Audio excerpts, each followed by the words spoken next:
Here's New York's Governor Andrew Cuomo earlier today. New York is an international symbol of freedom and democracy. That's what we are, and we are proud of it. That also makes us a target for those people who oppose those concepts. And we've lived with this before. We felt the pain before. We feel the pain today. But we go forward together, and we go forward stronger than ever. We're not going to let them win. Governor Andrew Cuomo gets tonight's last word. The 11th hour starts now. Good evening once again from our NBC News headquarters here in New York. I'm Ali Velshi in for Brian Williams. Today, an act of terrorism here in New York City, the worst since the September 11th attacks. 8 people are dead, at least a dozen more are injured after a man intentionally drove a pickup truck down a bicycle path filled with cyclists and pedestrians. Of those killed, 6 have been identified. 5 were tourists from Argentina, 1 from Belgium. According to the NYPD, the suspect rented the truck in New Jersey and drove to Lower Manhattan. That's where he entered a bike path just as high school was letting out for the day on a sunny Halloween afternoon. He drove at least 10 blocks south, mowing down pedestrians before finally slamming into a school bus on Chambers Street, not far from the World Trade Center.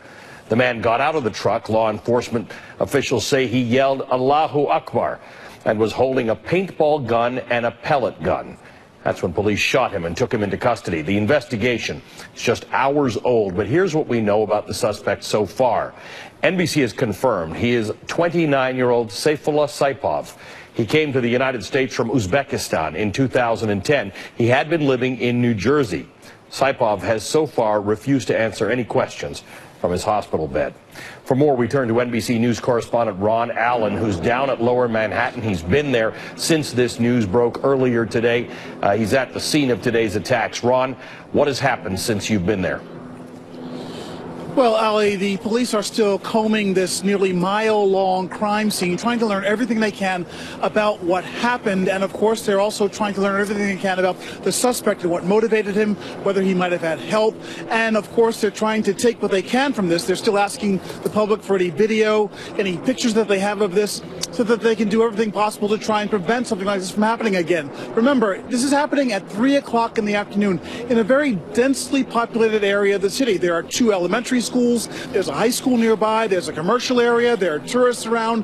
It's just teeming with people. It's amazing that there were not more people killed or injured in all this. Here's how an eyewitness described what he saw. I look down and I see a truck going down towards Chambers Street, and I'm saying, what's going on? So as I go down more, I see he's in the bike lane, clearly in the bike lane. And I see, when I go down, I see 2 gentlemen laying right there in the bike lane with tire marks across their body, and you could tell that they're not here no more. Just an awful scene to see. There were 8 people killed, and at last count, about a dozen who were injured, some still at the hospital. Unclear what the extent of their injuries are. Tonight in the city, there's been a very heavy police presence, particularly at events, Halloween events all across town, especially a huge gathering in Greenwich Village, a traditional annual festival there. Police are telling people to get on with their lives. There are police everywhere. A common occurrence in New York City, but again, stepped up tonight because of concerns about some other attack following on. Nothing like that has happened, of course. But again, New Yorkers are trying to get on with their lives. Police investigating every inch of this crime scene. Again, trying to piece together the motivations of this individual, how he carried it out, just what was going on at the time. The bike path runs along West Street. It's essentially an urban highway. There's some areas that are protected with guardrails to protect bikers from traffic. There are some areas in this part of the city that are also protected against terrorist attacks. We're not far from the World Trade Center. It's just a couple of blocks away. But again, the investigation continuing through the night on into tomorrow as New York recovers from this. Stunned, but again, getting on with life as we know it here. And for those who know New York West Street as you go north becomes the West Side Highway. Ron, it's a city that is trying to get on with things, but it's hard when it strikes with this degree of normalcy, riding down a bike path in New York City. Ron, thanks for your reporting. I'm joined now by Eugene O'Donnell. He is a former officer with the New York Police Department and now a professor of law and police studies at John Jay College of Criminal Justice. And James Kavanaugh, he's a retired special agent in charge for the ATF and now an MSNBC law enforcement analyst. Jim, you and I were together on TV several hours ago when this news first broke. One of the interesting things that New Yorkers wonder about is we talk about these soft targets. We look at the examples over the last year and a half of vehicle attacks across Europe, and we wonder whether or not these soft targets can be hardened. Is there a way to keep people who will kill others with a truck and a knife away from pedestrians and cyclists? Well, there's no absolute way to prevent every attack, but we sometimes fall victim, Ali, to that idea, and it freezes us up from doing things we can do. If you look at the attacks that were in Nice, on the Promenade, Brussels, even on London Bridge, those pedestrian walls have now all been fortified with bollards and blocking mechanisms so vehicles can't do that again. And cities have to assess if something is a pedestrian wall. If it's a pedestrian wall, only pedestrians, bicyclers, then that should be fortified with bollards, if you can't afford that, with big rocks. Now that sounds simple, but it can be done in certain places. It can't be done on every sidewalk, and it can't be done in every crowd. That's not possible, and no one's going to purport that. But we're talking about a place that is a known pedestrian area. Those places should be, because we can't have officers sitting there all day with sand trucks and like if it's a special event. But, you know, just some rocks a few hundred feet apart on a 14-block bike and pedestrian mall will prevent a vehicle from driving through. And we're just lucky, Ali, this wasn't a dump truck or some other large vehicle, because the terrorists would have smashed that school bus. He might have killed more people. It's horrible for those 8 families and all the New Yorkers.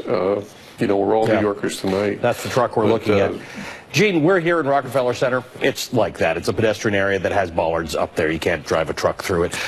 Times Square is another example, Columbus Circle. So it can be done. It would be very difficult. We did see an example last year of somebody driving into Times Square, but it is harder to do that sort of thing because you can't pull your car up and you can't get into the pedestrian areas without doing a great deal of damage. Yeah, in our city, ironically, the pedestrianization of the city because of traffic, the need to get traffic to reduce traffic fatalities has created Times Square, which is basically a hard target at this point. There are bollards there, and you can't any longer drive through there. This may be, in fact, why this guy picked the West Side rather than Midtown. It may be a lot harder now. It certainly is harder to do it in Times Square. So I agree totally with Jim. You can't protect everything, but that doesn't mean you can't up the game a little bit or significantly. Some of that will be with traffic engineering. Some of that will be security designs, flowing traffic flows, calming traffic, slowing it down. There are more creative ways, and Europe has, in fact, invested a lot. It was just in London Bridge, the Westminster Bridge there. That has been, the bollards have been installed. So this, unfortunately, is the way of the future. The good news, if there's such a thing out of this, is that perhaps the need for these guys to go to vehicles reflects a tightening in access to firearms and more. And a lowering in sophistication of the actual attack. Jim, it doesn't need as many people involved. In fact, Jim, I hate to think of this, but every time I think of a terrorist attack in the last year, you and I have been involved in covering it together. Let's talk about that. As these things get lower in sophistication, because ISIL is inspiring people to not only use vehicles, but to leave a note in them, do we learn anything with each one of these events? Do we come away with any lessons? What does the investigation into this look like, given that it's not as sophisticated, we think, as these prior events that involved lots of people and lots of planning? Yeah, I think this one, Ali, is going to look like others have looked before. Most likely he's inspired on the internet. He could have been inspired or handled by agents of influence, as we call them, who may be people he's come into personal contact with. But most likely it's the internet, it's the web, and we've got to work harder to counter that. The government, the State Department's got a good program. They've improved it over the years. We need to do better. We need to put more people in it. We need to listen to those people who are working to counter the extremist message. And it's all tied in with the wars in the Middle East, with Raqqa falling, with Mosul falling, with ISIS spreading out. They want more and more death. We'll likely see more of it because they can't seek refuge in Syria and Iraq with the ease that they used to. No, yeah, exactly. You're going to see more of it. That's what they're pushing out because that's all they can do.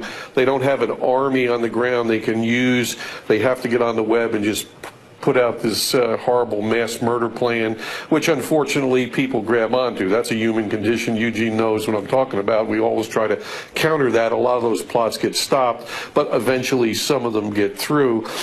I say it's war on all fronts, Ali. You've got to do the small things, like you just talked about with the bollards, and you got to do the intellectual and big things with government and NSA and State Department and our military.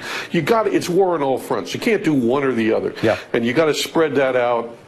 The people in the community, like the Uzbek community that may know this guy or close to him, it'll be interesting to see if anybody had an inkling or heard anything. But people can keep this stuff close and never tell their neighbors or friends. Also, the terrorists school them. Don't tell your family, don't tell your friends. Just talk with us. So it's diabolical. It's sad for these 8 families. It's a horrible night. It's a new discipline that we're all learning now, this countering of violent extremism. Tonight was the Halloween parade. It's a very big deal in New York. If I weren't working, I might be out there enjoying with New Yorkers. We've got Thanksgiving coming up. NYPD's done a good job since 9/11 of keeping everybody safe on these events. But I know within the NYPD, within law enforcement, at the Joint Terrorism Task Force, there's always a great deal of tension and trepidation going into any of these events, 4th of July, Memorial Day, New Year's Eve. What's worked so well that we haven't seen this all that often? Well, they're deadly serious about this. They put the resources in, and just to bootstrap on what Jim said, one thing we really are going to have to reckon with is first-line officers, street cops, cops in the radio cars. We're going to have to really deal with their training and their ability, because once again, they've been called on today. This officer responded heroically. In the Chelsea incident, we had a Linden, New Jersey cop. The Sarnoff brothers, we had a campus cop. So all the specialized units aside, every cop is on duty all the time now. Every cop in this war, the so-called war on terrorism, they are going to be the front line, and we're going to have to reckon with that and make sure they have every possible tactical advantage, because they're going to be rolling up way before the FBI and all these other special. And that has been happening, by the way. We've been covering this on NBC, that New York police in particular, but a lot of these police departments that are involved with the Joint Terrorism Task Force have really upped their game in their ability to respond to things. No question about it. I mean, you are in a city here that that's got an enormous amount of resources, federal, state, and local, and on events like Thanksgiving, they're as good as you get. So nobody should have any hesitation in this city in terms of their ability to protect major public assemblages. But the rest of the public can afford to not worry about this. Law enforcement has to worry about this all the time. And by the way, when I say up their game, the game was pretty good, but they have just undergone new and more sophisticated training to deal with the threats that we have. Tomorrow's another day. Yeah. All right, guys. Thanks very much. Eugene O'Donnell and James Kavanaugh, thanks for being with us to work through this. Coming up, reaction to today's attack from the White House. Plus, was this the work of a lone wolf? What we know about